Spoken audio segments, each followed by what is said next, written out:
প্রকৃতি এবং ক্রিকেট দুজনেই বড়ই নিষ্ঠুর। দুজনে একটি ক্রিকেটারকে তার শ্রেষ্ঠতম পর্যায়ে পৌঁছে দিতে যেমন সাহায্য করে, ঠিক একটা সময় পরে গিয়ে প্রকৃতি সেই ক্রিকেটারের বয়স বৃদ্ধি করে দেয়, আর ক্রিকেট বাধ্য করে সেই ক্রিকেটারটিকে রিটায়ারমেন্ট নিতে এবং ক্রিকেট থেকে সরে আসতে।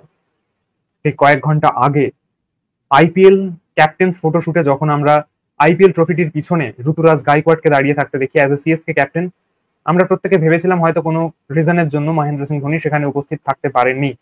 তবে ঠিক কিছু মুহূর্ত পর যখন আমরা খবর পাই যে মহেন্দ্র সিং ধোনি, যেই মানুষটিকে আমরা প্রত্যেক বছর বছর আইপিএল আসার সময় as a captain CSK K lead করতে দেখি, সেই মহেন্দ্র সিং ধোনি তিনি আর অ্যাজ এ ক্যাপ্টেন সিএসকে টিমে থাকছেন না। এবং এই খবরটি শুধু সিএসকে ফ্যান্সদের নয়, প্রত্যেক আইপিএল ফ্যান্সদেরকেই বড় একটা ধাক্কা দিয়েছে এবং প্রত্যেককে অবাক করেছে। আমরা অন্যান্য ফ্র্যাঞ্চাইজিকে সাপোর্ট করতেই পারি, কিন্তু মনের কোনো একটা কোণে আমরা খুব কষ্ট পেয়েছি যে যেই মানুষটিকে দেখে আমরা সত্যি খুবই খুশি হতাম, যেই মানুষটির খেলা আমরা উপভোগ করতাম, তাকে সাপোর্ট না করলেও তার খেলাটা আমরা এনজয় করতাম, তার খেলাটা আমরা দেখতে ভালোবাসতাম। যেই মানুষটিকে দেখে আমরা ক্রিকেটকে এতটা ভালোবেসেছি, সেই মানুষটি ধীরে ধীরে ক্রিকেট থেকে নিজেকে সরিয়ে নিচ্ছেন। ইন্ডিয়ান টিম থেকে তিনি সরে দাঁড়িয়েছেন, এখন আইপিএল ক্যাপ্টেন্স থেকে সরে দাঁড়াচ্ছেন। হয়তো next year as a captain সরে দাঁড়ানোর পর অ্যাজ এ প্লেয়ারও হয়তো তিনি সরে দাঁড়াবেন। হয়তো পরের বছর থেকে, পরের বছর আইপিএল সিজন থেকে তাকে হয়তো আমরা as a captain, as a player আর কোনোদিন দেখতে পাবো না। অ্যাজ এ প্লেয়ার আমরা তাকে খুবই মিস করতে চলেছি। হয়তো এই বছরই আমরা ডেফিনেটলি নট সেই কথার পরিবর্তে ডেফিনেটলি ইয়েস শুনতে চলেছি। এর বাইরে কিছু বলার নেই, সত্যি কিছু বলার নেই। আমাদের মতো ক্রিকেট ফ্যান্স একের পর এক এরাকে শেষ হতে দেখছি।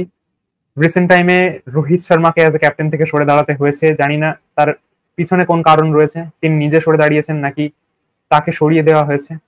বিরাট কোহলি তিনি অ্যাজ এ আরসিবি ক্যাপ্টেন সরে দাঁড়িয়েছেন, এবং এখন মহেন্দ্র সিং ধোনি তিনিও সরে দাঁড়াচ্ছেন। আমরা একের পর এক আমাদের লেজেন্ড প্লেয়ারদেরকে হারিয়ে যেতে দেখছি চোখের সামনে। নতুন যুগের সূচনা হওয়াটা জরুরি, নতুন প্লেয়ারদের উঠে আসাটা জরুরি, কিন্তু এভাবে হঠাৎ করে যে একটা নতুন যুগের সূচনার সাথে সাথে এই গোল্ডেন এরা, এই গোল্ডেন জেনারেশনটা যে শেষ হয়ে যাচ্ছে, এটা সত্যি প্রত্যেকটা ক্রিকেট ফ্যান্সদের বড় কষ্ট দিচ্ছে।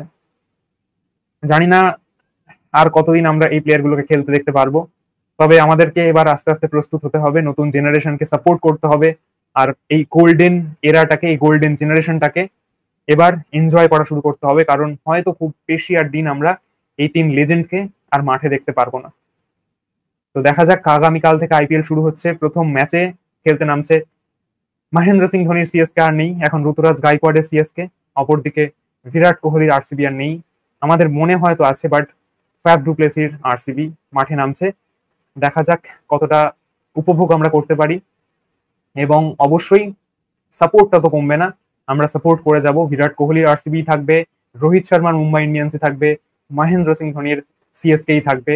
যতদিন এই ক্লাবগুলি বেঁচে থাকবে, এই তিনটে মানুষের নামই বেঁচে থাকবে, এই তিনটে মানুষের ফ্যান্সরাই সাপোর্ট করে যাবে, এগিয়ে নিয়ে যাবে এই ফ্র্যাঞ্চাইজি গুলোকে।